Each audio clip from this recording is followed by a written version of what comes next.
Hello and welcome to the fourth episode of OK Takes, the podcast that is just, it's okay, it's all right, in a world of awful and extraordinary. We're right in the middle. So throwing in a little bit of a monkey wrench in the usual flow, and we are doing a special NBA Finals Dundies-esque prediction show for the upcoming series between the Milwaukee Bucks and the Phoenix Suns. So Edward and I will give our best guesses on who will win the following awards. We have the Barbecue Chicken Award, the J.R. Smith Award, the Scottie Pippen Memoir Award, and who will eventually be crowned victorious, and the Finals MVP. So we're going to start this bad boy off with the Barbecue Chicken Award. So this award is going to be given to the man most likely to get cooked all series. So this is the guy that's like the fat kid on the Little League team who's an automatic out and never receives any compliment besides good effort and thanks for being the post-game snack provider. So starting off the first going off award of that the description, it should be me as the All right, so who do we have for the first ever NBA Finals Dundies-like award for the barbecue chicken award? My winner is Jay Crowder of the Phoenix Suns. I am expecting him to have to guard a guy like Chris Middleton. Maybe have to switch on to Giannis. And I am expecting those two to cook Jay Crowder all series long. Ooh, that was one I was not expecting. Honestly, I was not expecting that one because he has been pretty solid in the finals so far. Or excuse me, in the playoffs so far. Yeah, he hasn't been bad, but I just don't know if he can handle Chris Middleton and possibly having to switch between Middleton and Giannis at times. I don't think he can do it. You know, the Giannis and Jay Crowder matchup, that's going to be something where if Giannis gets clamped, yikes. Oof, oh, that might be throwing the yikes. That would be a big yikes. All right, so now it's my turn to present my prediction for the Barbecue Chicken Award, and I'll be giving this one to Brook Lopez. We saw what happened last series, and then kind of throughout the playoffs, in that he is very slow, and we joked about it. We joked about him being like Mondo from Shrek 2 in one of the last scenes to save Fiona.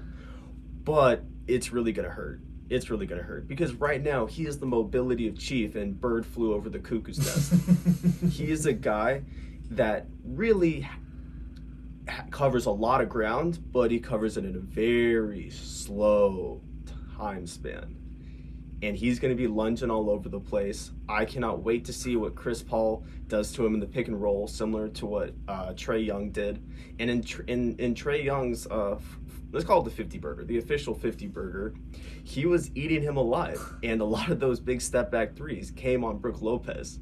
So expect Chris Paul to be hunting him like no tomorrow. I mean, he's going out, it's pheasant hunting season, and Brook Lopez has his wings clipped. Yeah. It's going to be... Yeah. That's a good pick. All right. That's probably one of the only picks I actually feel false. I feel great about every single I feel great about all of my picks. All right, so this is actually going to be a very interesting one to keep track of. So we have the J.R. Smith Award.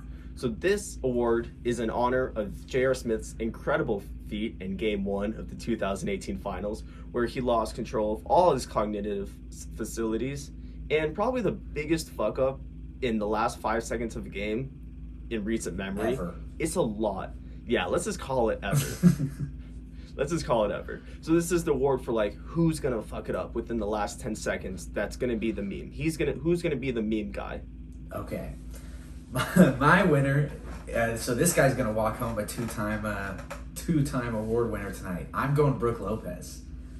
I can see it now. Late in the game, the Bucks need to get a shot off. They've got like 3 seconds left on the shot clock. 2 seconds, 1 second, the ball goes to Brook and he makes an extra pass. Doesn't know the shot clock violation. Suns win the game. I can just see it now. I can see Brook Lopez doing something like that where we get the meme of this NBA Finals. Yeah, like it's 103, 102. He dishes it to PJ Tucker and doesn't have any idea that it's at 0.3 seconds. Yeah, that he absolutely had to throw it up. He just doesn't know.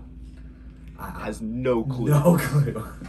And he does kind of have a dumb face. He does. Oh, he absolutely does. That's part of the reason why I picked him too. Might as well just be called like the Eli Manning and Jay Cutler Award. Exactly.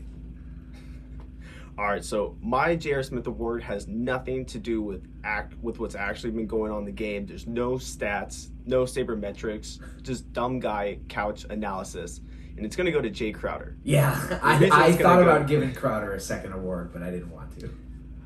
But this is my understanding. I don't know if it would have been the same as same reasoning. I don't know if it would have been the same as yours, but Jay Crowder, after they beat the Lakers first round, had the infamous Instagram post where he posts a picture of LeBron kind of smirking at him in dismay and says, "Ain't no fun when the rabbit got the gun."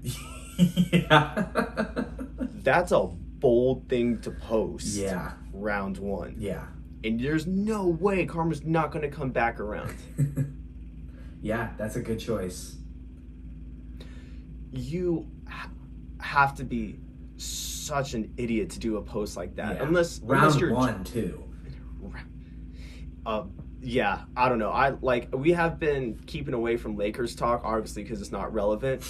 But the gods are going to hunt him. The gods are coming. They're coming with. Yeah, they're ready. Mm-hmm. It's an angry mob, torches, pitchforks, and they're ready just to impale Jay Crowder. All right, so we now have the Scottie Pippen Award, personal favorite. So the Scottie Pippen Memoir Award goes to the guy who is most likely going to leverage an incredible finals performance into a personal memoir, and on the promotional tour, burn every bridge imaginable. So maybe not to the extent of Scottie Pippen, who said Phil Jackson was a racist for letting Tony Kukoc get the final shot against the Knicks in the '94 playoffs. But they're going to let some things fly. So I'm going to start off with my pick, because this is actually the one that's going to hit. I feel very good about this. But my pick is going to be Mikal Bridges from the Suns. So shot over 40% this year, shot 35% in the playoffs from three. All of those stats are from three. And I'm having the sense that this could be a Jordan to Kerr situation, because he, just like PJ Tucker, but he loves camping out in the corner. I think this is going to be a classic drive kick from either Devin Booker or Chris Paul last seconds of the game, and he hits the buzzer beater. If I have a pick for the buzzer beater guy, it's going to be Mikal Bridges. So the reason why I phrased this as well is that you have the big shot. What would Robert Horry be? What kind of nickname is Big Shot Bob for Robert Horry? Yeah. If he didn't hit the big shot. Exactly. So with this, in the memoir, he is going to leak the story of the Bubble Bukkake, featuring renowned philosopher, porn star AJ Titties, because it's a whisper network ordeal. Nobody knows anything about it besides AJ Titties, or nobody's spoken about it besides AJ Titties. She is the one that holds all. She's literally Thanos with the stones. She has something that could completely eviscerate the whole entire world. She could create a new colony of humans with this one anecdote of a lot of throat goat. Just probably like an hour and a half just straight throat goat. And this is the pick. The story has to come out, and what better way to do it than a personal memoir? Yeah, you're right. It's gonna have to happen. Somebody's gonna have to spill the beans. Yeah. No other way around it. All right, so let's kick it to you, Edward. Let's see what your Scottie Pippen memoir. Am I allowed to have a tie? Would Michael Scott allow a tie? No. Because we're based. No. Okay. Oh. Okay. I'll say so. Okay. I was torn between PJ Tucker or Chris Paul, and I'm gonna say Chris Paul, and it's not gonna be anything on this season, but I just have a feeling that if the Suns win and Chris Paul succeeds, he's gonna start leaking stuff that James Harden was saying back when he was on the Rockets, and how James Harden held him back from winning, and he's basically gonna put all the blame on Harden for those Rockets teams never working out. Some Doc Rivers.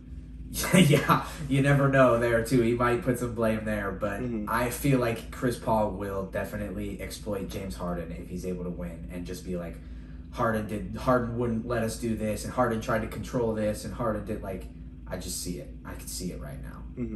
because there's been a lot of conflicting stories because we see the leadership. Like, the only thing people have talked about with the Suns so far, like one of the main storylines is his great leadership. Because now apparently, like, DeAndre Ayton was in the gym 24/7, 365 after meeting with Chris Paul and developing an entirely new knowledge of the game and becoming an absolute monster down low, versus where he wasn't incredible after being drafted first overall. And then we have the mentorship to D-Book. So the whole narrative about Chris Paul being a bad teammate has completely flipped Yeah. 180. Yeah. And who knows, now we get some, because there's nothing better than dirt on James Harden. Yeah, absolutely. I love him. I love, like, the video today of James Harden tickling Meek Mill in the club. I didn't see that. You'll have to send me that. I didn't see that. It's probably one of the most random videos of literally Lil Uzi is breakdancing and is filmed by his girlfriend, I think JT of City Girls. So he's literally breakdancing in the middle of a club, like spitting like a Beyblade. And all you see in the background is James Harden and Meek Mill tickling each other. Yeah, I haven't seen that. You'll have to send that to me. Yeah, I'll make sure to post it on OK. Okay, yeah, I'll please make sure do. to post on the socials because it should be seen by all, far and near. And we have reached the final award. Finals MVP, Finals winner. Who's taking the damn thing home? Okay. So, I'm going to go bold. I'm going to go Bucks in 7. Finals MVP. You're going to call me a homer. Drew Holiday. That's kind of like the Andre Iguodala Finals MVP. Death beam pointed at Earth. The Martians have the death beam out. I want Drew Holiday, Finals MVP. I'm going with it. I just have a good feeling he's going to have the defense back. He's going to be scoring at a good clip. He's going to be assisting Middleton and finding Giannis down low. I have a good feeling about Holiday. I think he's turning it on at the perfect time, and I'm going bold. Yeah, I can't disagree more. I legitimately, I'm going to say my pick already. I'm going to go Suns in 5. I love this Suns team. I don't see it in 5. I don't see it in 5. Suns in 5. Officially Suns in 5. I love this goddamn team. And they're going to eat the Bucks alive. So my finals, so I was going to let you know, the Suns are taking it home with ease, even without the luck of being sucked off right before the game started. They could go without that luck. But you have Devin Booker, who's going to be my finals MVP. He has multiple 40-point games. He is the guy that if he gets hot, the game's over. Let's just be honest. He is Johnny Flame. He's going to be walking around on fire. And I know Chris Middleton has shown sides of that, but D-Book is really, really going to, I mean, he's going to suplex them. He's literally going to pick them up and toss them on the ground. He's going to give them a tombstone.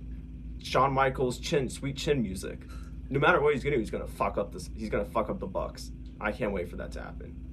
And I believe that Giannis will continue to fail. It's going to be like the zeitgeist of, even though, because it looks like he's going to play today, or excuse me, it looks like he's going to play. Saw reports today that he was working out and everything. Yesterday he was day-to-day, or 2 days ago he was day-to-day, so it looks like he's going to play. But it's the zeitgeist of Giannis is that when it comes time for big series, he fails. Like 2020, so when he's been knocked out of the playoffs. Did he fail against the Nets? No, but I'm saying like the knockout series. When he loses, he doesn't have great series. So like 2020 against the Heat in the Eastern Conference Finals last year, he averaged 21 points and shot 52% from the free throw line. In 2019 versus the Raptors in the Eastern Conference Finals, had averaged 23 points and 50% from the line, which aren't bad numbers, but it's not going to be enough. It's not going to be enough. They're going to put up a wall, and he's not going to do jack shit. He's going to get his 20 points. But you think those fans are really going to let him get to 12 seconds? You think Suns fans aren't going to literally just tear the roof off a talking stick? I mean, luckily they don't play every game at talking stick. They're in his head. I believe that they can steal one on the road. I don't know if the Suns can steal one on the road. look. I like the way you feel about Giannis in big moments is the way I feel about Chris Paul in big moments. Chris Paul, he might be a veteran and he might be this amazing leader. He's never been to the finals either. Devin Booker's never been to the finals either. DeAndre Ayton's never been to the finals either. Jay Crowder's the only player in the series that has appeared in a finals. So basically, we have to take this at face value, and we have to take it for what team is better. And I think the Bucks are overall a better team. Suns. If we're taking at face value, none of the guys on the Bucks have been to the finals as well. Besides, there has. Jay Crowder is the only. But I'm sorry, Jay Crowder being your only finals experience isn't gonna be enough to win you a series. It doesn't matter. It doesn't matter. AD had no finals experience. He played well. Yeah, but they also had LeBron, who had been to a finals, Rondo, who had been to a finals. Look, give me the young guns. Give me the young guns. Give me Booker. This is the start of a dynasty. I'm cementing that right now. I love the Suns. Suns in 5. As a Laker fan, it's hard for me to pick the Suns. It just is. But I'm trying to set my biases aside, and even doing so, I still feel like the Bucks are going to come out on top. All right. Well, we'll just have to wait till the dust settles. That's the only way it's going to happen. Now we just wait and see. You know what? Don't care about the small markets. Don't care about LeBron not being there. Don't care about KD not being here or Curry. This is going to be a fucking awesome series. I'm fucking pumped. Yeah, it should be fun. I can't wait. All right, so that wraps up the first ever NBA Finals Dumb Guy Dundies preview award show. So just recap, we have the finals. We have to go from I'll start from the top. Barbecue Chicken Award. We have Jay Crowder and Brooke Lopez. For the J.R. Smith Award, we have Brooke Lopez and Jay Crowder. And then the Scottie Pippen Award, we have Chris Paul and McCall Bridges. And for the Finals MVP, Finals Winner Award, we have Devin Booker and Drew Holiday. A little bit of home cooking, but we're gonna leave that out. All right, thank you guys so much for tuning in. Appreciate it a lot for the time. This is going to be an awesome series. I really can't wait for this one. And make sure to follow us on our social medias. It helps tremendously. So follow us on Instagram and Twitter and TikTok at OK Takes Pod. That's OKAY Takes Pod. And then when you're done doing that, just for shits and giggles, follow Edward and I. You can follow Edward on his socials at Edward_Vento. And then follow me on my socials, Instagram and Twitter, at MattWeiner20. So thank you guys so much for tuning in, and have a wonderful day.